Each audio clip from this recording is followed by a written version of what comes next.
Buenos días a todos. Buenos días, doctor. Buenos días, doctor. Días. Buenos días. Hoy vamos a hablar sobre lo que es la insuficiencia cardíaca. Básicamente, la insuficiencia cardíaca es un síndrome en el cual los requerimientos metabólicos a nivel de los tejidos no son satisfechos por lo que es el corazón. Generalmente, el gasto cardíaco oscila entre 4,5 a 5 litros por minuto, con una fracción de eyección por arriba del 60%. Entonces, cuando tenemos insuficiencia cardíaca, este, vemos que o el gasto puede estar disminuido o la fracción de eyección puede estar disminuida. También hay excepciones a la regla. Por ejemplo, uno puede tener un cuadro, un paciente de falla cardíaca con una fracción de eyección normal. Uno puede tener una falla cardíaca con un gasto elevado, como por ejemplo, los pacientes que tienen tirotoxicosis. Eh, Generalmente la falla cardíaca nosotros lo vamos a dividir en dos, sistólica y diastólica. La falla cardíaca sistólica es por un infarto agudo del miocárdico y la falla cardíaca diastólica puede ser por hipertensión arterial. Ahí vemos los factores de riesgo para falla cardíaca, el infarto del miocardio, la diabetes, la hipertensión arterial, el alcohol, los antracíclicos, el hipertiroidismo, el obeso, el sedentarismo, la apnea obstructiva del sueño.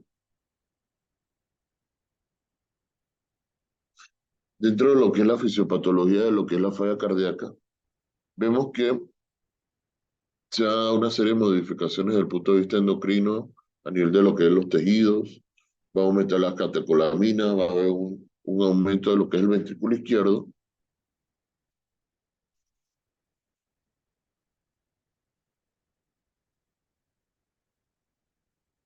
Los pacientes se van a quejar de disnea cuando hacen ejercicio.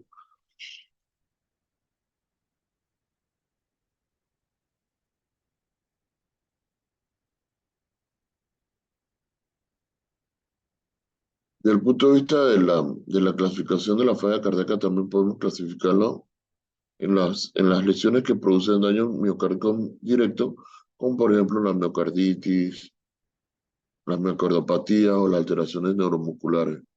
Aquellas que producen isquemia, como por ejemplo, ahí tenemos la depresión miocárdica por drogas, enfermedades genéticas o enfermedades de tipo inflamatorias infiltrativas, las que provocan sobrecarga ventricular con la estenosis aórtica, la hipertensión arterial, y las que provocan obstrucción, como por ejemplo la miocardiopatía de tipo restrictiva. Desde el punto de vista del tiempo, la insuficiencia cardíaca, nosotros podemos clasificarla en aguda. Aquellos pacientes que, por ejemplo, tienen un infarto o tienen una ruptura de las cuerdas tendinosas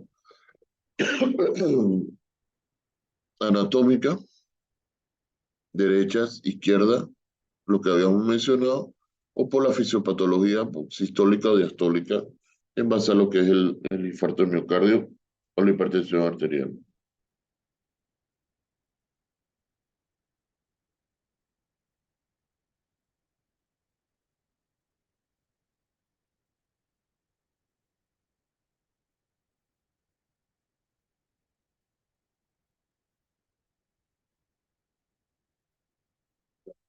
Entonces, por el gasto cardíaco podemos tener gasto bajo, se fue el ventrículo izquierdo, realiza el ventrículo izquierdo, el paciente no tiene suficiencia de fuerza para expulsar lo que es la sangre del corazón y tenemos una falla cardíaca.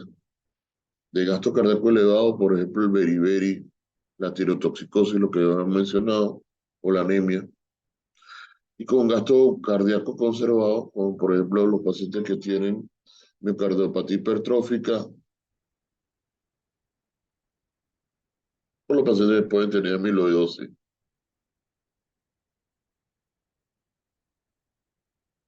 Insuficiencia retrógrada, la capacidad del ventrículo eh, e impulsar la sangre suficiente hacia adelante y anterior incapacidad ventricular para llevar una cantidad de sangre, eh, dando lugar a una hipoperfusión periférica con disminución de la perfusión renal, consecuentemente con la aumento de la reabsorción tubular de agua y sodio. Los estadios, según la clasificación de Nueva York, ya lo hemos hablado algunas veces. Y las manifestaciones clínicas que incluyen la ortopnea, la disnea paroxística nocturna, el edema de miembros inferiores, la taquicardia, el ritmo de galope.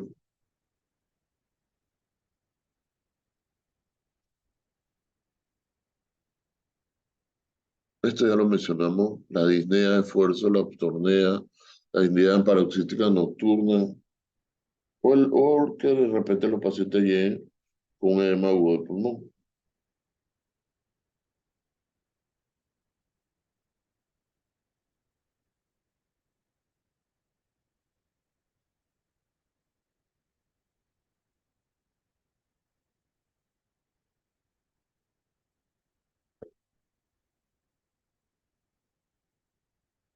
También nosotros podemos tener datos que pueden pensarse como insuficiencia cardíaca derecha, como la ingurgitación yugular, la hepatomegalia o el edema de miembros inferiores,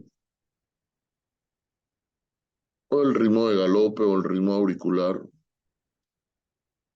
o los soplos, dependiendo de lo que tiene el paciente, y la fibrilación auricular, que viene siendo la arritmia más frecuente que nosotros vamos a encontrar en los pacientes que están en falla cardíaca. Así tenemos los criterios de Framingham, ortopnea, distensión venosa yugular, datos de edema agudo del pulmón, los crépitos, el tercer ruido de galope, reflejo de pato yugular, y los menores, que incluyen la tos, la disnea de esfuerzo, la hepatomegalia, lo que es el derrame pleural.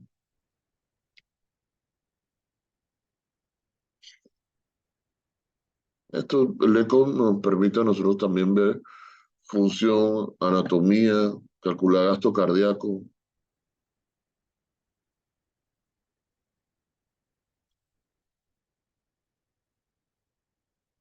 Y en la radiografía nosotros podemos ver crecimiento ventricular izquierdo, hipertrofia ventricular, datos de congestión pulmonar, efusión pleural.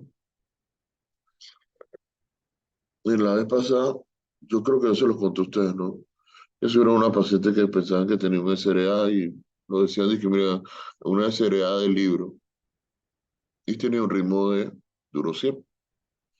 Y aparte de tener el ritmo de Durosiev, tenía un cuarto arco del lado izquierdo. El paciente estaba en edema pulmonar secundario a, secundario a una estenosis mitral. Después me tocó otro paciente que este, habíamos peleado, vino con una necrosis, una epidemiolisis necrótica. Básicamente, el paciente tenía bulas por todos lados a nivel de lo que era la piel. Entonces, le quitamos eso, le hicimos curaciones, el paciente comenzó a perder mucha agua, el sodio se le fue arriba, comenzamos a darle nosotros venoclisis y agua. De repente el paciente lo estubamos, el paciente durante el día bien, y en la noche comenzó con dificultad respiratoria, con infiltrado bilateral, los blancos aumentaron, se pensó que el paciente lo que tenía era una infección a nivel pulmonar bilateral, y a punta de diurético secamos al paciente, las placas se limpió al día siguiente, el paciente estaba en un edema agudo de pulmón por sobrecarga hídrica. Entonces, la falla cardíaca, el edema agudo de pulmón es el pan de cada día. O sea, tanto ustedes como cardiólogos, como internistas, como neumólogos, como nefrólogos, tienen que hacer el diagnóstico diferencial. Y más o menos llevamos una cuenta de la cantidad de líquidos que el paciente estaba recibiendo y hacer diagnósticos diferenciales en base a la clínica de lo que tiene el paciente.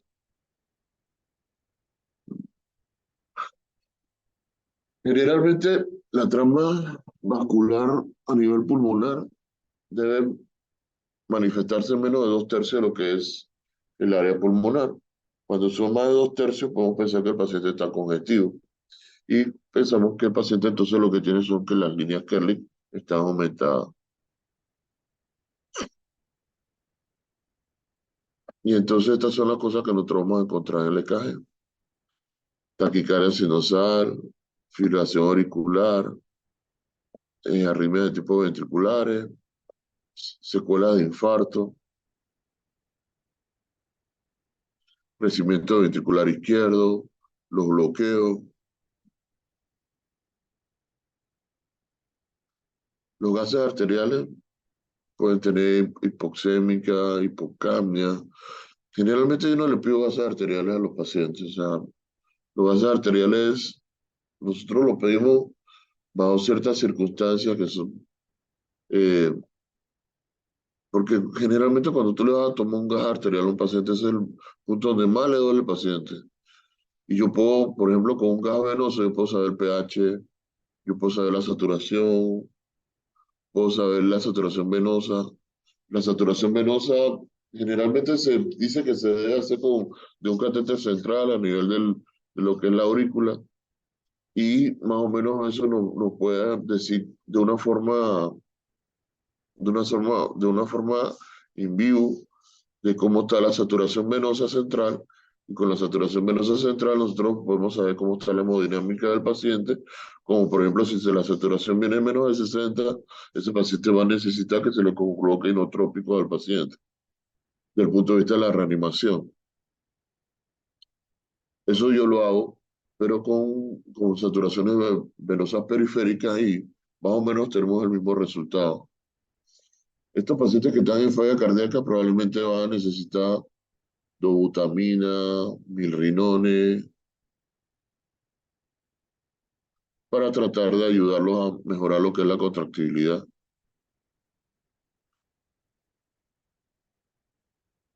Los laboratorios, la creatinina, la anemia, si estamos pensando que tiene anemia, la hemoglobina. Si está deshidratado y tiene hipernatremia, el sodio. De hecho, los pacientes con falla cardíaca hoy en día se manejan también en base a lo que es el sodio.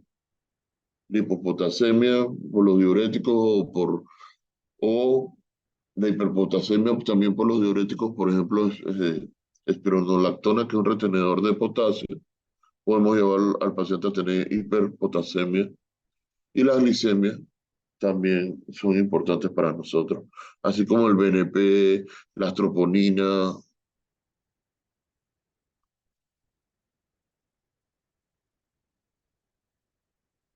el BNP, las troponinas y la tiroides. A todos los pacientes yo prácticamente a todos los pacientes que yo hospitalizo casi siempre les pido una prueba de la tiroides para saber cómo se están comportando. A veces me encuentro pacientes hipotiroideos, a veces me encuentro pacientes hipertiroideos. Preguntas,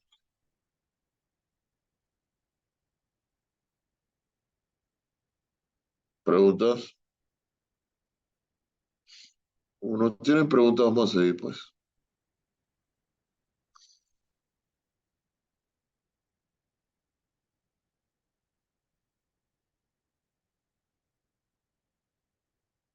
Vamos a hablar un poquito de lo que es la fiebre reumática. Yo cuando estaba de la edad de ustedes,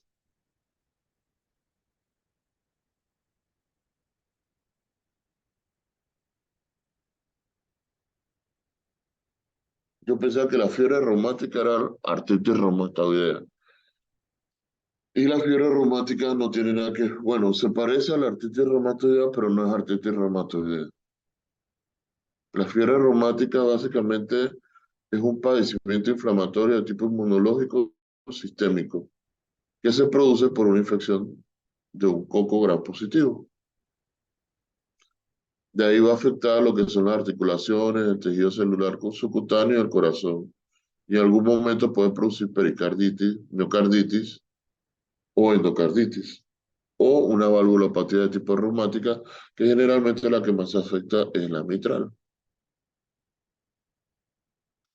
Desde el punto de vista epidemiológico, generalmente se da mucho después de una faringitis por estreptococo.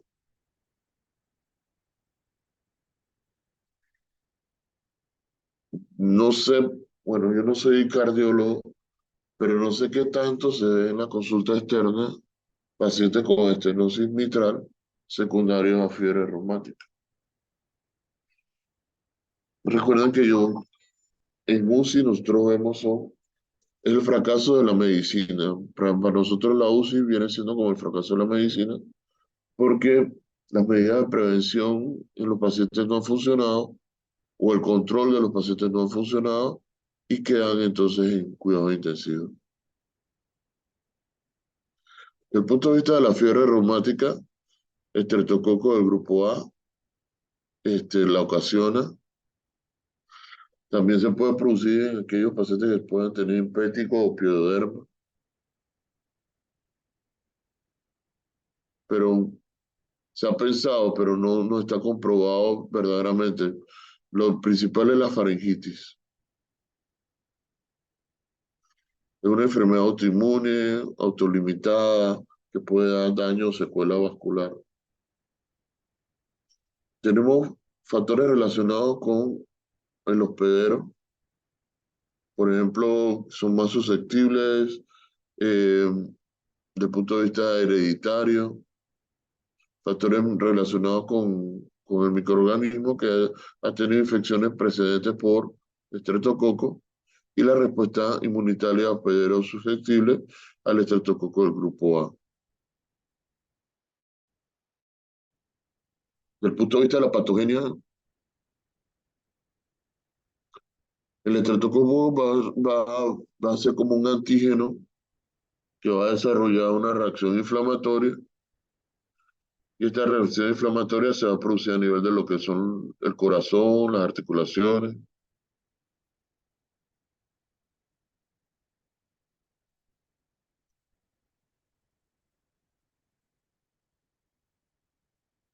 Entonces, al principio el niño tiene faringitis, tiene otitis o tiene una infección a nivel de los senos paranasales.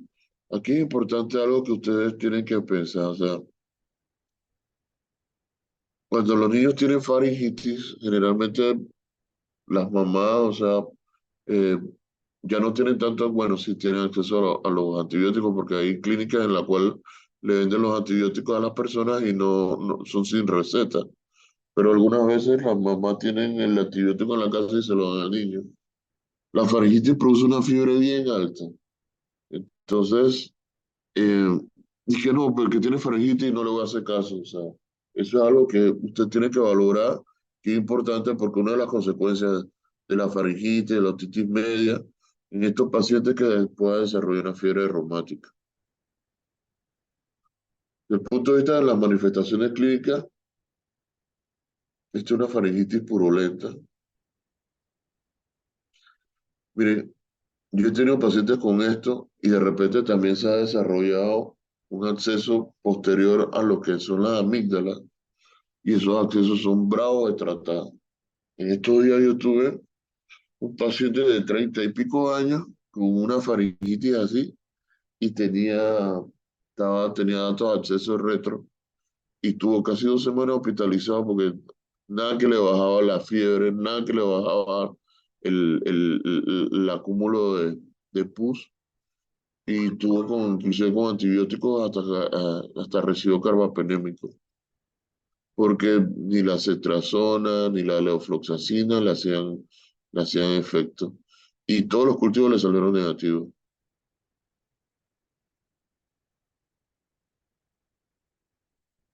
Entonces el paciente va a tener fiebre, lo que yo le mencionaba, fiebre bien alta, artralgia,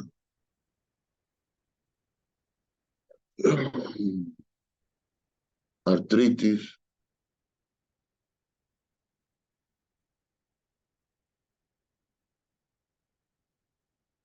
poliarticular, puede ser migratoria a nivel de lo que es la rodilla y codo, no hay deformidad permanente como la que produce la artritis reumatoidea.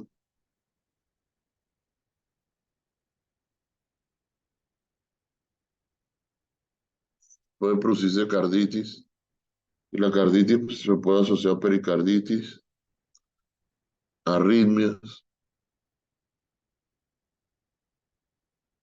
y una afección especial tanto a nivel de la válvula aórtica como la válvula mitral. Al principio se puede producir una insuficiencia aórtica y después cuando ya se pasa la inflamación se puede dejar cicatriz y producirse lo que es la estenosis mitral. Puede ser leve, moderada o severa. Si es severa,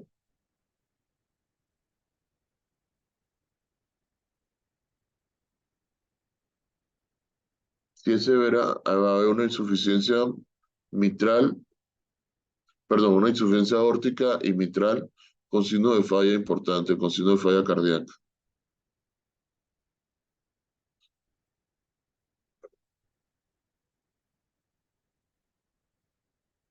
Otra de las cosas que producen son las manifestaciones de tipo neurológica, como por ejemplo la corea de Sydenham. Aparece 2 o 3 meses después de la inflamación. Inicialmente el paciente va a tener alteraciones de la conducta, está un poco irritable, después se van a producir movimientos involuntarios, incoordinados, rápidos, el segmento cefálico y los miembros superiores, muñecas.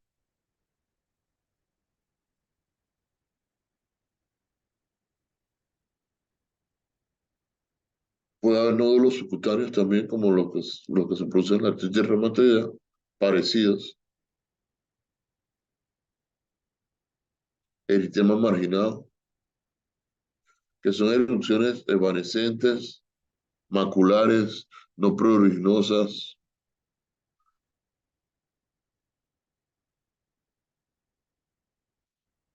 Y el diagnóstico, también tenemos criterios que son los criterios de Jones,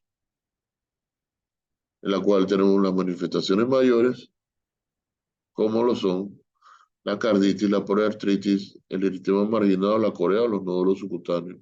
Y las menores, que la fiebre, la artralgia, el BC, la velocidad de nitrosaminización alta, el PCR alto, leucocitosis o un PR alargado.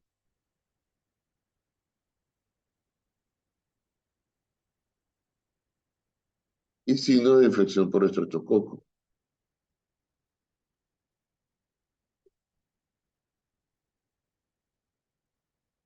Los laboratorios toman los cultivos, se le hace la PCR al paciente, se le hace el BS al paciente y se trata de determinar si el paciente ha estado o no expuesto a una infección por estreptococo.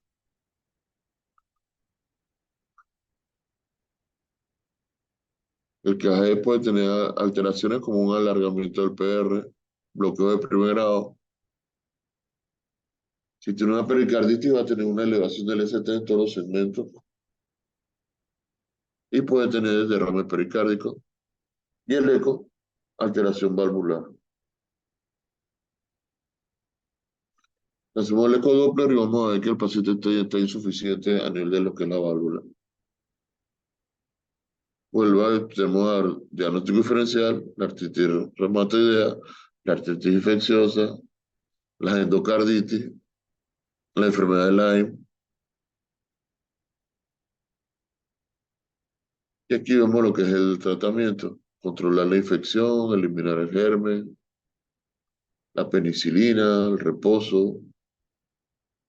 Lo importante es evitar las complicaciones. Salicilato, prednisona y los antibióticos no reutilizados. ¿Preguntas? ¿Alguna pregunta? ¿Están todos pilados?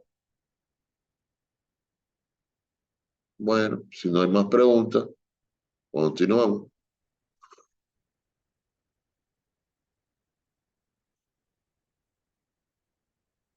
Dentro de las cosas que nosotros estamos viendo también, vamos a hablar de lo que es la miocardiopatía. Las miocardopatías son de dos tipos, la dilatada y la hipertrófica.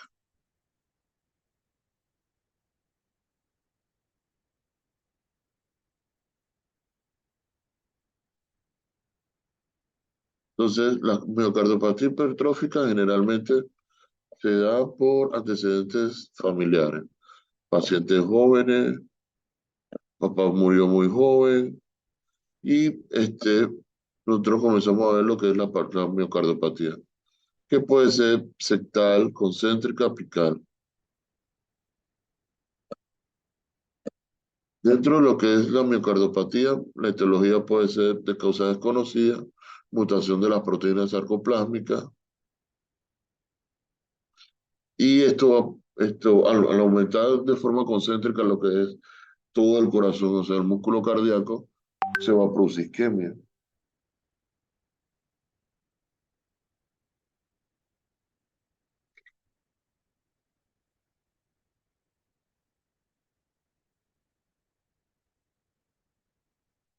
Dentro de lo que es la miocardiopatía se va a producir una desalineación, ay Dios mío, desalineación miocárdica, o sea, las fibras están distribuidas de una manera al azar. Entonces, aquí vemos los pacientes con miocardiopatía hipertrófica, vemos el tamaño del corazón y lo que se ha desarrollado, lo que es el ventrículo izquierdo. Vemos acá en la patología, vemos el tamaño del corazón y del ventrículo izquierdo.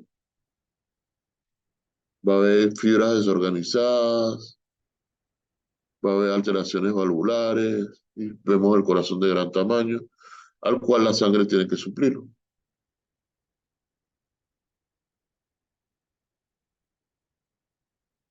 Entonces, a estos pacientes hay que hacerle una historia clínica, si los papás han tenido el antecedente, la disnea cuando comenzó, si es hipertenso, si es diabético, etcétera, para hacer el diagnóstico diferencial. Y al examen físico sí podemos encontrar eh, soplos por insuficiencia valvular. Y al final, lo que nos va a decir lo que el paciente más o menos tiene es el ecocardiograma.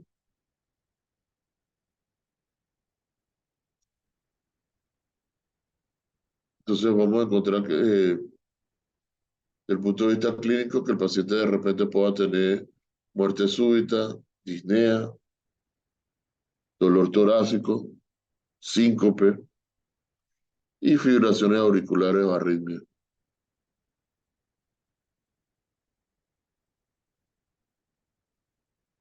Y la clasificación funcional de Nueva York, que también la podemos aplicar. Esto es lo que le interesa a ustedes, que es lo que vamos a encontrar en un paciente con miocardiopatía hipertrófica, hiperdinamia, desplazamiento de la punta, un pulso doble carótido, desdoblamiento del segundo ruido,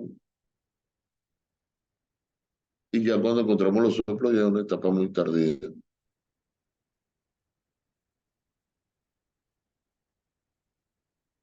Eso casi siempre lo preguntan en los exámenes que tienen que ver con el borde. Tenemos la miocardiopatía dilatada, que es una dilatación de lo que es el ventrículo izquierdo, que no tiene que ver con hipertensión arterial.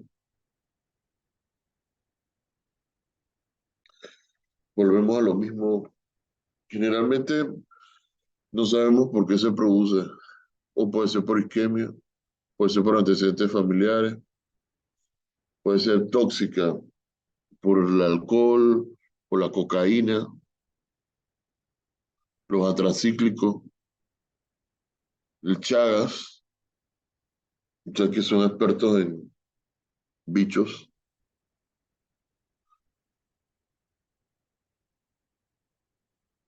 Bueno, yo verdaderamente cuando yo estudié bichología, digo parasitología, yo me lo aprendí así. Para que las cucarachas hay que echarle bayón. Para los mosquitos uno se pone fritas para que uno no lo pique. Y para la mosca un matamosca. Y más o menos eso fue la parte que yo me aprendí. Ah, y para las amebas, que darle metronidazol. Y listo. Así que bueno, para el Chagas es bastante frecuente en otros lugares del mundo. Nosotros tenemos Chagas aquí en Panamá y creo que era y que la Cheno, Chimán, Chepo, Chorrera, que eran los lugares donde más íbamos a encontrar pacientes con Chagas. Y eso también iba a depender del tipo de casa que era, dizque, eh, el tipo de casa, la casa de que tenía ahí que el techo de paja. Eso es mentira. Porque en estos días que yo salí afuera, que iba a sacar los perros a pasear, encima del carro había uno de esos bichos que producen chagas. Y ese era porque yo me lo aprendí. No me acuerdo el nombre del vector, pero sí ese era el bicho. Así que esa cosa de que generalmente un paciente que viene con una cardiopatía dilatada y no toma, no fuma, no usa droga, y un paciente que viene del campo, hay que buscarle chagas. Las enfermedades metabólicas,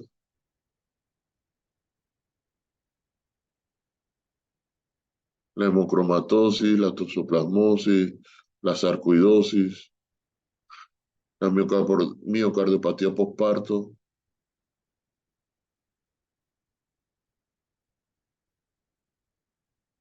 y ahí vemos lo que es las diferentes fases, ¿no?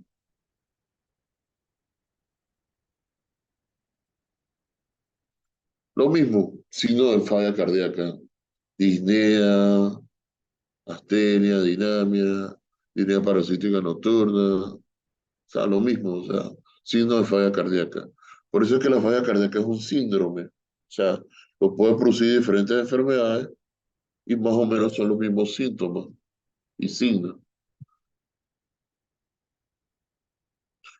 Al diagnóstico, examen físico, historia clínica, eco.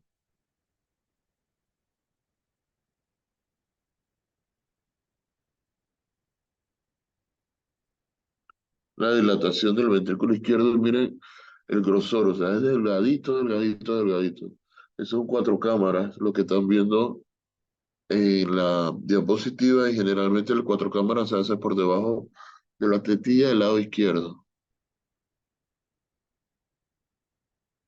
Así que bueno,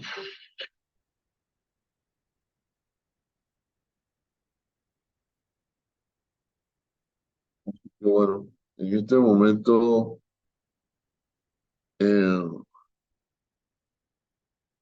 bien, esta es la última charla con respecto a lo que viene en el próximo parcial. Viene todo lo que es cardio, y neurología, más todo lo que son los principios generales de lo que es la evaluación en propedéutica. Creo que tienen bastantes elementos para las rotaciones. Ya se dio la parte física de neumo, la parte física de cardiología y la parte física de neurología. Quedaría pendiente solamente abdomen de la parte física y músculo esquelético para que usted pueda hacer su abordaje completo.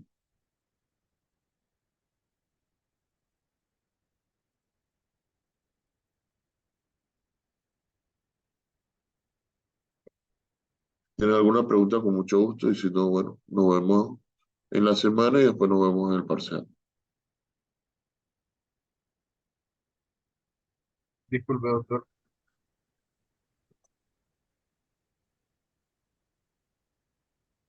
Doctor, ¿Te estoy escuchando? sí, ¿cómo sería, o es que lo estoy buscando en internet y no lo encontré, el pulso doble carotidio? ¿Cómo lo escucharíamos? No sé, pero eso no lo voy a preguntar. Ya.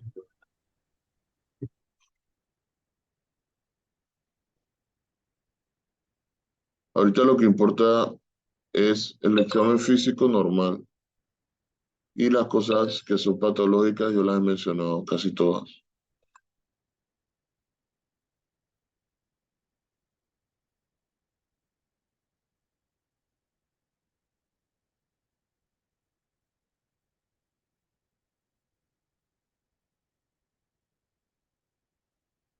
Bien, creo que a usted le toca ir a rotar conmigo.